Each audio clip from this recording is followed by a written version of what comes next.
다룰 내용은요, 딥러닝이 어떻게 학습이 되는지에 대해서 알아볼 거고요. 그래서 순전파부터 역전파는 저번에 이제 역사 강의에서 한번 등장했었죠. 얀 르쿤이 그 네트워크의 가중치들을 최적화하는 방법에 대해서 얘기했었고, 그 가중치가 이제 어떻게 변하는지에 대한 거는 최적화에서 다룰 예정입니다. 그래서 딥러닝에 대해서 자세한 얘기를 하기 전에 용어 확립을 하기로 했었고요. 그래서 인공지능이라는 굉장히 큰 범위의 용어가 있는 거고요. 이거는 딥러닝이나 머신러닝 그런 거를 말고도 사실 로보틱스부터 뭐 컴퓨터 비전 그런 다양한 분야들이 존재를 하는데, 저희는 여기 중에서 특히 기계학습, 머신러닝에 대해서 좀 다룰 거고요. 이 머신러닝을 하는 방법에서는요, 이제 고전적인 방법들을 이제 흔히 머신러닝이라고 하고, 그 뉴럴 네트워크, 인공신경망을 쓰는 경우를 딥러닝이라고 특히 부르는 건데, 저희는 이번 주는 딥러닝에 대해서 알아볼 겁니다. 그러면 이제 학습을 시킨다는데 도대체 학습이 뭐냐, 그래서 학습을 시키는 방법에 대해서는 세 가지 정도가 존재합니다. 그래서 첫 번째가 지도학습이에요. 지도학습이라는 거는 데이터가 존재하고요, 이 데이터에 대한 정답이 주어집니다. 그래서 뭐 고양이 사진을 주면은 기계한테 얘는 고양이임을 반드시 알려줘야 되고요, 뭐 개라면 개 사진을 알려줘야 되는 거. 그래서 보통 뭐에 쓰이냐면 이미지 분류부터 뭐 주가를 예측하는 등 그런 데에서 많이 쓰입니다. 두 번째 방법은 이제 비지도 학습이라고 해서, 비지도 학습, 이거는 데이터는 주어지는데 정답은 없는 경우에요. 이거는 바로 저번 주에 저희 그 마케팅에서 쓰이는 애들 중에 이제 K-means clustering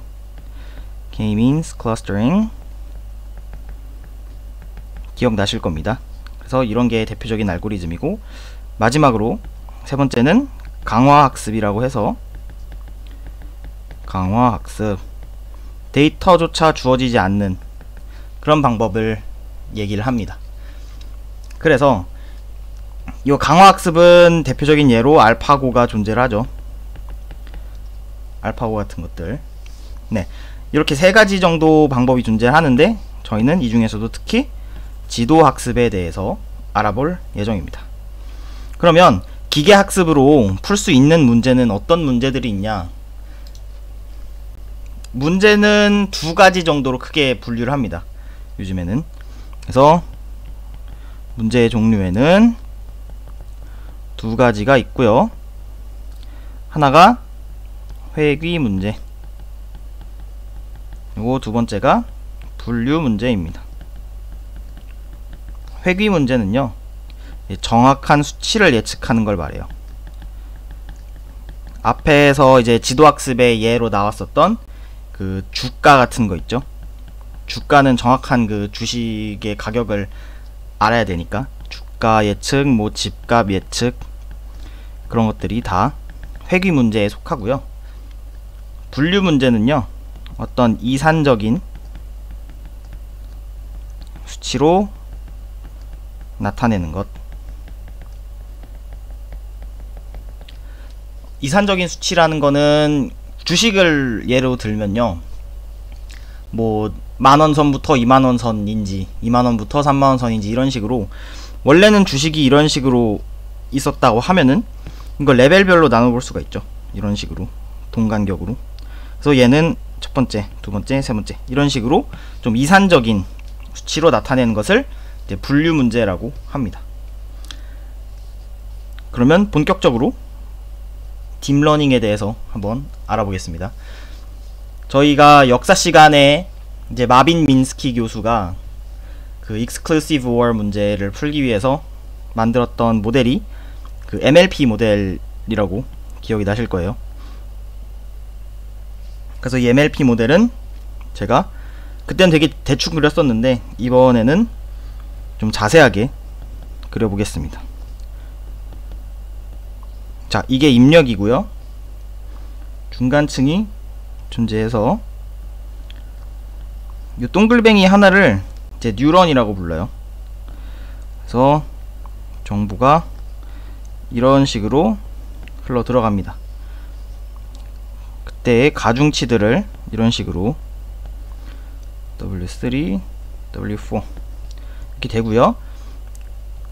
이것들이 이제 곱해져서 더해지는데 그것들이 액티베이션이라는 거를 활성화를 통해서 뉴런으로 예를 들었을 때 이제 요 시냅스가 일정 이상의 전극을 받지 못하면은 정보를 넘기지 않았잖아요. 그거랑 똑같이 요 뉴럴 네트워크도 그 가중합이라고 해서 x1 w1 더하기 x2 w3가 일정치를 넘지 못하면 그냥 0으로 만들어 버리는 그런 동작을 취합니다. 그래서 활성화 함수에 들어가게 되고요. 요때 출력 값은 마지막으로 h3에 넘어갈 텐데 그때 가중치를 w5, w6라고 하고요. 얘도 마찬가지로 이게 있겠죠. 액티베이션이 있겠죠. 그리고 마지막 최종 출력 y. 자, 여기서 요 부분 이걸 뭐라고 부르냐면 입력층이라 부르고요. 요 가운데 부분 이게 살짝 애매하긴 하네요. 어디까지 해야 되는지. 이렇게 합시다. 예. 이거를 이제 은닉층 히든 레이어라고 하고 얘를 출력층 아웃풋 레이어라고 부릅니다. 그럼 중간에 계산을 어떻게 하게 되느냐? 요 H1의 출력을 여기를 H1이라고 부를게요. 그래서 H1은 아까도 적었다시피 W3가3 맞네요. 3의 X2 이게 H1의 값이 되고 H2는 W2네요. X1 더하기 W4 X2 이렇게 나타낼 수가 있을 겁니다. 근데 고등학교 때 공부를 좀 수업을 열심히 들으신 분들은 아마 요 패턴을 보실 수 있을 거예요. 이렇게 공통된 부분이 지금 보이죠. 그래서 이 표현을 어떻게 바꿀 수 있냐면 행렬 표현으로 바꿀 수 있다 이 말입니다. 그래서 H1, H2를 가중치 행렬 W1, W3, W2, W4, X1, X2 이렇게 행렬 표현으로 바꿀 수가 있겠죠. 그러면 요 히든 레이어를 행렬이니까 W를 H 이렇게 쓰고요. 가중치 행렬 곱하기 입력 벡터 이렇게 표현을 할 수도 있겠죠. 그죠? 그리고 액티베이션 중간에 요 활성 함수가 나오잖아요. 이 활성 함수는 이 시그마를 이제 액티베이션 펑션이라고 부르는데 요 함수는 시그모이드라는 함수를 써요. 그래서 시그모이드라서 시그마로 쓰는지는 모르겠지만 시그모이드의 정의는 이런 식으로 되어 있습니다. 마이너스 x분의 1 조금 더 알기 쉽게 쓰면 이런 식의 표현이 가능할 거고 그래프를 한번 그려보면요. 대충 얘가 뭐 하는 앤지 바로바로 나옵니다. x고 시그마 x일 때 0.5를 기준으로 1이라는 점근선을 갖고 그래프가 이렇게 S자 모형으로 점근선에 점점 다가가는 그런 모양의 활성 함수예요. 그럼 왜 우리가 이런 특별한 함수를 써야 되느냐? 그냥 뭐 2배, 4배 해가지고 하면 똑같은 거 아닙니까? 라고 생각을 할 수가 있어요. 근데 왜? Why 액티베이션 중에서도 특히나 왜 non-linear 함수를 써야 하는지. 여기서 등장하는 리니어 선형 함수라는 건요, 다음의 특성을 만족할 때 선형 함수라고 합니다. x 더하기 y가 fx 더하기 fy일 때, 그리고 fax가 afx일 때, 요 두 가지 조건을 만족하는 함수를 이제 선형 함수라고 하는데, 그러면 만약에 저희가 활성화 함수를 fx를 cx라는, 물론 이제 c는 실수죠, 이런 함수를 활성화 함수라고 했다고 쳤을 때, 저희가 이제 레이어를 두 단계에 걸치게 되면은 이런 식으로 표현이 가능할 거 아닙니까? 그러면 f의 이거는 f의 cx와 동일한 거고, 이것은 똑같이 c제곱 x 이렇게 나타낼 수가 있죠. 그죠? 그때 c가 실수이기 때문에 c제곱도 반드시, 실수는 이제 곱셈에 대해서 닫혀있기 때문에 c제곱 또한 반드시 실수가 되겠죠. 그래서 결국엔 fx가 fx와 똑같아져 버린다는 거예요. 다만 fx를 c제곱 x로 바꿔쓰기만 하면은 레이어를 여러 개를 쌓는 데 있어서의 그 장점이 다 사라진다는 거죠. 근데 반대로 시그마 x를, 요 시그모이드를 두 번 넣게 되면요, 어떻게 되냐면 시그마에 이런 함수겠고, 이걸 풀면 굉장히 좀 더럽게 요런 식으로 나올 겁니다. x, 예, 이런 식으로. 이거는 이때는 시그마 x와 시그마 x가 같지가 않아요. 이건 무슨 수를 써도 얘네 둘은 다 다르기 때문에. 그래서 여기서 중요한 개념, 자, 효과를 내려면 반드시 뭐로 해야 된다? 논리니어하게 해야 된다. 논리니어 액티베이션이 필요하다는 것을 저희가 알 수 있었습니다. 자, 그러면 우리 출력을 한번 보죠. 다시 요 출력 부분 보게 되면 y는 뭐였어요? y는 시그마 h3였죠. 그죠? 이때 출력이 정답인지 아닌지를 밝혀야 되잖아요. 그래서 얘가 정답인지 아닌지를 밝힐 수 있는 그런 함수를 뭐라고 하냐면 이제 loss 펑션이라고, 손실 함수라고 부릅니다. 이때 저희는 계산의 편의성을 위해서 굉장히 간단한 yt는 ytrue, 실제 이제 정답을 말하고요, yp는 yprediction 해가지고 네트워크가 출력한 예측값을 비교를 할 건데, 요런 형태를 띠는, 요런 형태의 이제 제곱, 이건 사실 미분할 때 이제 2가 내려오면서 개수가 사라지기 때문에 2분의 1을 붙인 거고, 이런 식으로 이제 손실 함수를 저희가 만들 거고, 그러면 정답이 맞는지 틀린지는 알 수 있으면, 그럼 이제 가중치를 바꾸는 방법에 대해서 알아봐야 되잖아요. 그래서 가중치는 어떻게 바꾸느냐? 이땐 또 그레이디언트 디센트라는, 우리말로 경사하강법이라고 부릅니다. 경사하강법. 여기서 이 그레이디언트 디센트라는 것이 옵티마이저라고 해서요, 얘가 이제 최적화 함수가 되는 겁니다. 이런 방식으로 최적화를 하겠다라는 거죠. 그리고 요거에 의해서 그 웨이트들이 업데이트가 되므로 백 프로파게이션을 진행한다. 프로파게이션. 네. 그러면 그레이디언트 디센트가 어떤 방법으로 업데이트를 하는지 알아보도록 하겠습니다. 자, 여기도 제가 요런 2차 함수 곡선을 하나 그렸어요.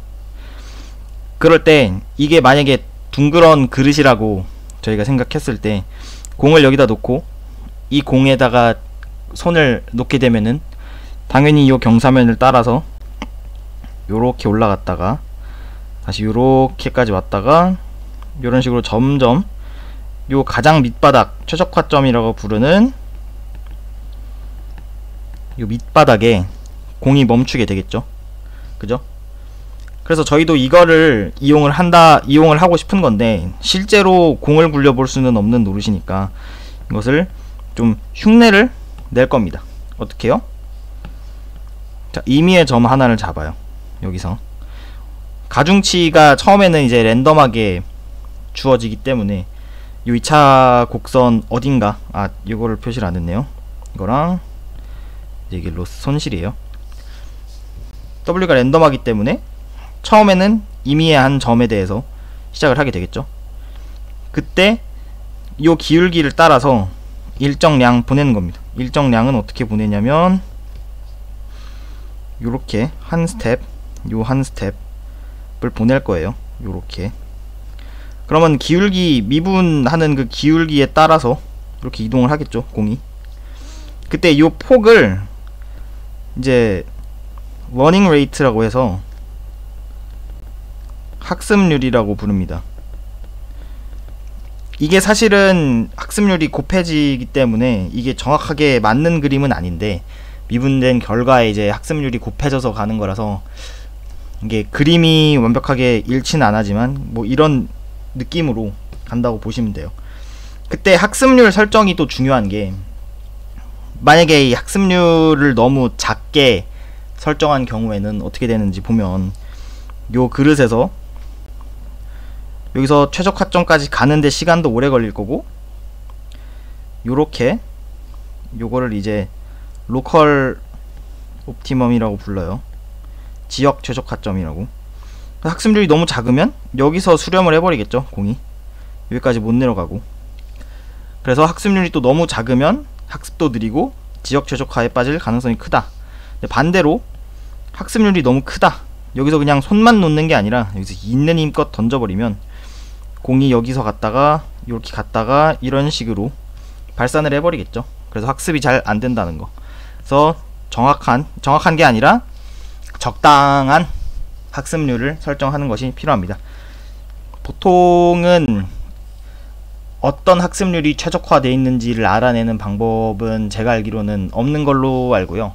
그래서 엔지니어들이 보통은 0.001 같이 그 최적화 방법에 따라 살짝 조금씩 다르지만 보통 이제 자주 쓰는 그런 수치들은 정해져 있습니다.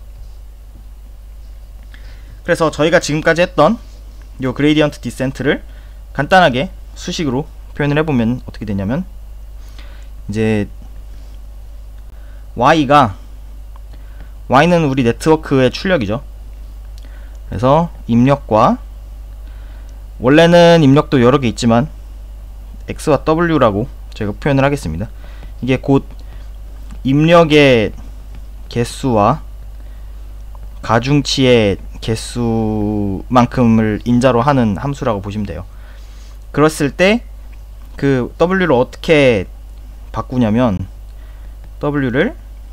이 W 프라임은 새롭게 바뀌게 될 가중치를 얘기합니다. 그래서 W에서 웨타 학습률, 얘가 이제 러닝 레이트고요. 그랬을 때 요 손실 함수를 우리가 업데이트 하고자 하는 그 가중치에 대한 편미분만큼 빼주는 겁니다. 그때 이거를 이제 저희가 직접 실습을 한번 해볼 거예요. 이게 실제로 어떻게 바뀌는지를 알아내기 위해서. 자, 여기서 한 가지 좀 미리 적어 놓고 가겠습니다. 뭐를 적어 놓냐면 시그모이드가 미분이 되면 어떻게 되는지 요런 식이 나와요. 예. 요거는 그림이 어떻게 그려지냐면 0.25에서요 양방향으로 0에 수렴하는 이런 함수가 나옵니다. 예, 요게 좀 중요해질 거예요. 그래서 저희 네트워크 그림을 가져와 보겠습니다. 다시 이걸 써야 되니까. 다시 다시 가져왔습니다. 자, 여기서 y는 시그마 h3죠. 그죠? 근데 h3가 뭐였습니까?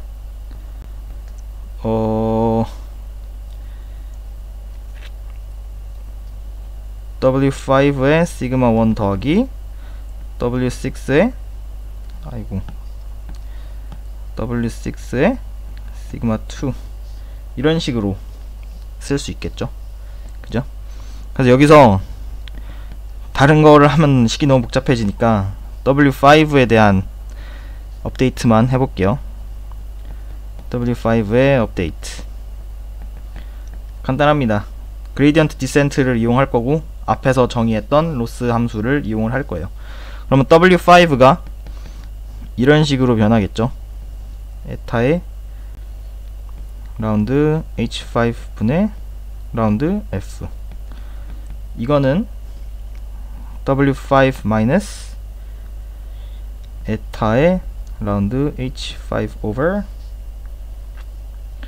라운드 위에 함수 로스 펑션도 가져올게요. 이렇게 돼 있었죠. 확인해야 될 게 좀 많네요. 이렇게 되고 2분의 1에 yt는 true 값이니까 그대로 들어가고 시그마 여기 있네. 요 위에 썼던 식 그대로 들어가겠죠. 이렇게 그죠? 요것의 제곱. 여기서 주의해야 할 점은 이제 어디입니까? 요 부분이 yp가 된다는 거 그것만 봐주시면 될 것 같아요. 근데 여기서 요 라운드는 뭐냐, 라운드 x 오버 라운드 y는 f는 뭐냐, 이제 f에 대한 x의 편미분이라고 해서 f가 x와 y에 대한 그 이변수 함수일 때 이거를 x에 대해서 편미분을 하게 되면 요 f 안에서 x의 영향만 조사하겠다는 거예요. 반대로 y를 하게 된다면 이제 이 이변수 함수 f에 대한 y의 영향을 조사하겠다, 그런 얘기가 되겠죠. 그래서 그 일반적인 dx over df랑 똑같은데 이때 f가 변수를 두 개 갖잖아요. 그때 y를 이제 컨스턴트로 취급해 버리는 식으로 계산을 하시면 됩니다. 혹시라도 일반 수학을 듣지 않으신 분들을 위해서 간단하게 설명을 했습니다. 자, 그러면 저희 그 합성함수 미분도 마찬가지지만 미분에 이제 체인 룰이라는 게 적용이 가능하잖아요. 그래서 요런 함수는요, 요 yp에 대해서 f를 미분을 하고 이젠 yp에 대한 yp를 w5에 대해서 한 미분을 곱해지면 얘가 날아가면서 같은 함수를 얻을 수 있는 거잖아요. 그래서 yp 이거는 뭐가 되냐면 얘가 뭐가 되죠? 왜 미분이 안 되지? yt 마이너스 yp는 그대로 갈게요. 이거니까 곱하기 요렇게 나오겠네요. 이렇게 나오겠네요.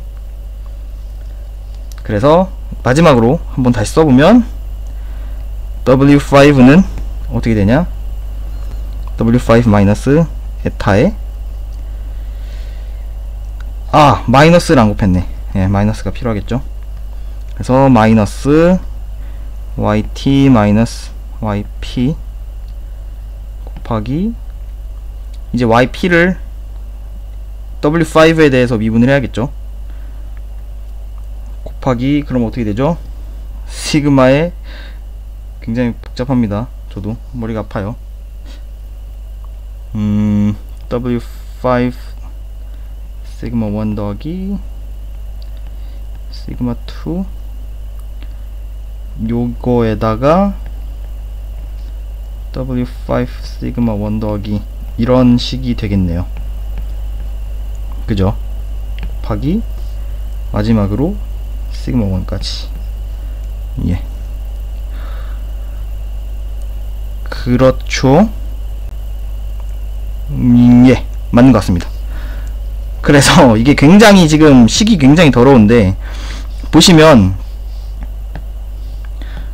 뭐냐면 W5는 기존에 저희가 알던 값이죠. 에타도 저희가 설정한 값이고요. YT도 데이터로서 정해져 있는 거고, YP는 네트워크에 그냥 입력값 흘러 넘기면은 얻을 수 있는 값이고, 시그마 1, 시그마 2 이것도 전부 다 계산할 수 있는 값이잖아요. 그래서 이게 식은 좀 더러울지 몰라도 그냥 컴퓨터 입장에서는 덧셈 좀 많이 하는 정도에 불과한 계산이 되는 겁니다. 그래서 이런 식으로 지금은 W5만 했는데 W1이어도 마찬가지예요. W1에 대한 업데이트를 우리가 원한다? 그러면 이건데, 이게 곧 YP에 대해서 미분을 하고, 그리고 5에 대해서도 YP를 하고, 4에 대해서도 4인가요? 1이겠네요. 바로 1이 나오네. 예. W1에 대해서 요 출력값 이것들만 하게 된다면 여기 중간 부분이 다 날아가면서 그래서 계속 곱해진다고 보시면 돼요. 그리고 이거 한 번 할 때마다 액티베이션의 미분 값이 곱해진다고 봐도 되거든요. 근데 아까 액티베이션 저희 그 시그모이드 미분이 0.25보다 반드시 작은 값이 나오잖아요. 그래서 이게 레이어가 깊어지면 깊어질수록 0.25가 계속 곱해지면서 값이 4분의 1, 4분의 1 되다 보면 결국엔 언젠간 컴퓨터가 표현할 수 없을 정도로 소수점 아래로 긴 0이 붙은 수가 되겠죠. 그래서 그런 거를 이제 vanishing gradient problem이라고 해서 한때 문제가 좀 됐었는데, 이거를 무엇으로 해결을 했냐면 그 rel루라는 함수 rectified linear 유닛이 등장하면서 조금 해결을 했습니다. 완전히 해결한 건 아닌 것 같아요. 이건 어떤 함수냐면 0까지는 계속 0을 유지하다가 이제 0을 벗어나는 양수가 되면서 자기 본래 값 그대로 갖게 되는 거예요. 여기서부터는 이제 y는 x니까 미분이 되면 그대로 자기 값이 곱해지게 되겠죠. 그래서 vanishing gradient는 렐루를 사용함으로써 어느 정도는 막을 수 있다는 거를 보였습니다. 그러면 저희는 아까 그 yt-yp의 제곱을 썼잖아요. 그래서 이거는 어떻게 보면 회귀 문제를 풀었다라고 볼 수 있어요, 저희가. 그러면 회귀 문제는 이렇게 하는구나. 그럼 분류는 어떻게 하는 거니? 라고 물어볼 수가 있겠죠.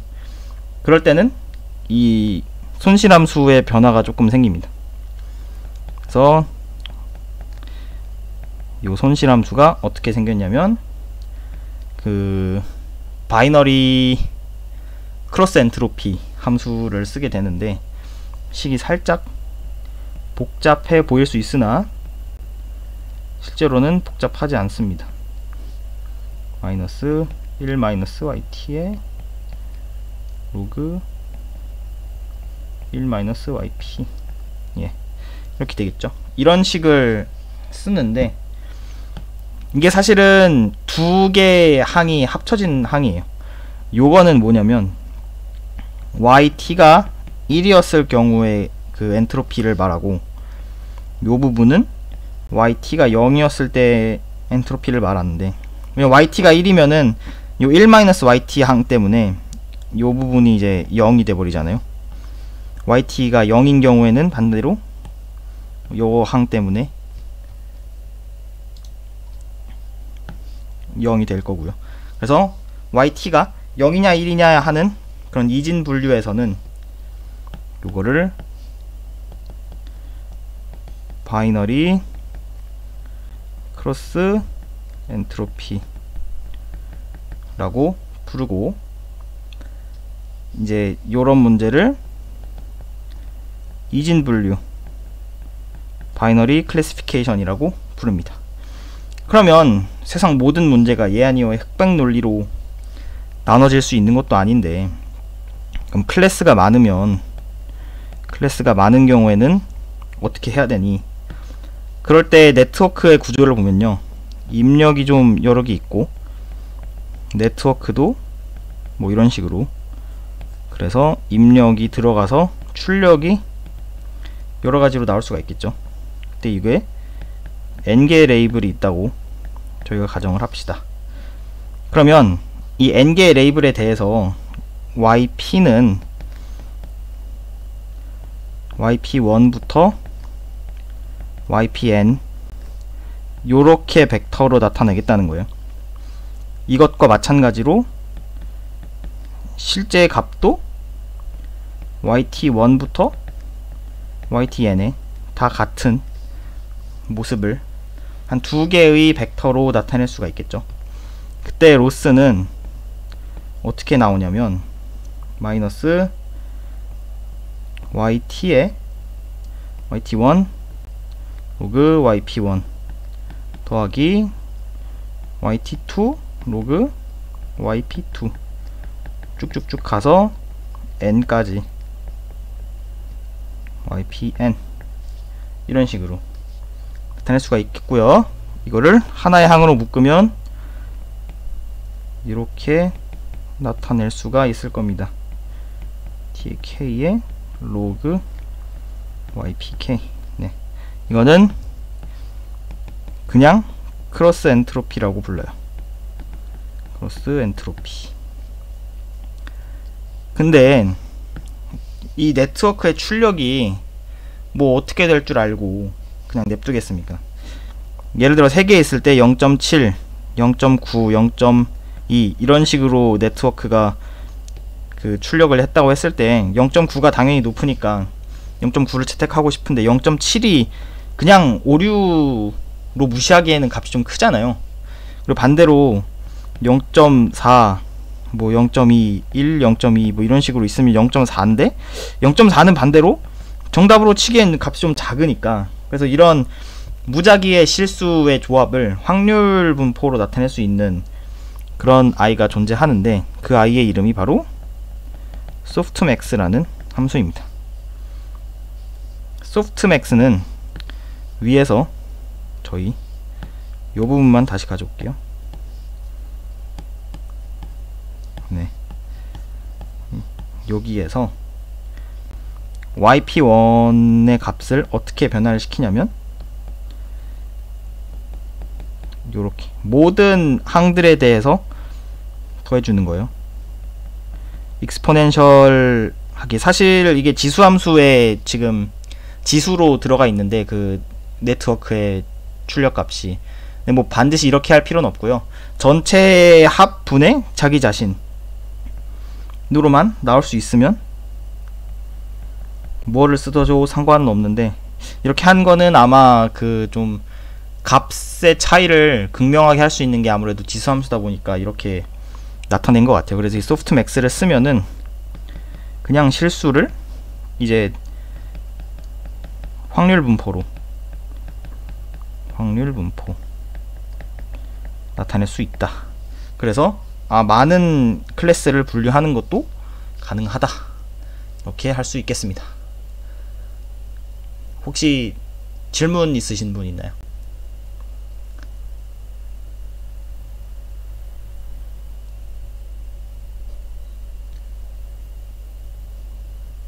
없으면 여기까지 하도록 하겠습니다. 감사합니다.